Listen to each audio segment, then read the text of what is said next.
Hold up. I gotta check one more. Hello, do-it-yourself Dell viewers.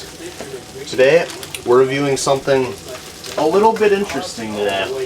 A little bit new. These are Talkai seaweed snacks. Now, I haven't had a whole lot of seaweed in my day. And you can pick this up at any, I guess, exotic food market. And I can't say I know what seaweed tastes like. And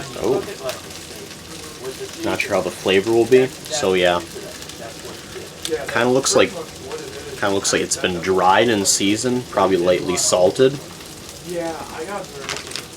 And of course, this is the outside used for most sushis. So we'll see what this tastes like. It's been crisped up. Let's see.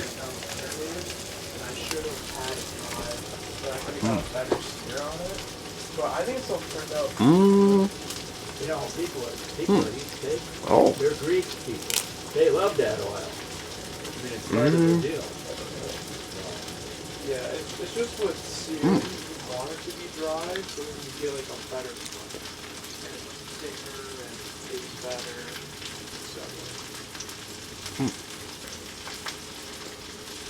etc. I wish I had a word for what this tastes like, but I genuinely don't. It's...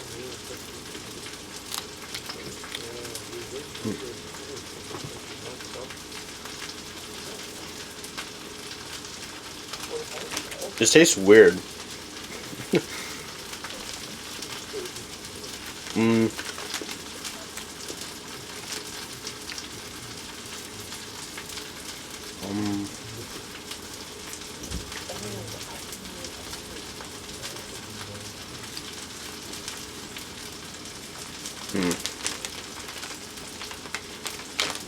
Yeah, I guess I'm really on the fence about this product.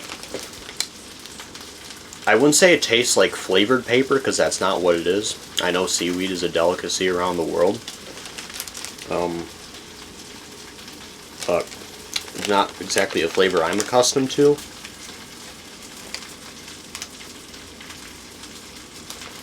It's more closer to, say, a lettuce or a spinach. Well, actually, I should say more dark greens, more roughage of that type. But I'm assuming where it was raised and how it was cooked gives it that flavor. Yeah, all I can say is weird. Weird and different, but I don't know. If you want to give this product a try, yeah, again, it's Talkai. What would you rate it out of 10? This out of 10, ooh, it's... Just a number. I'd give it a 5. You can't give that a 5 if you like just a 6 and you gave that a 6. Like a 2? A 3? Yeah, probably a 3. Alright. Wrap it up. Alright. Oh yeah. Oh yeah. Not the best thing for sure. This is more bottom tier snacking material. Alright. See you all in the next one.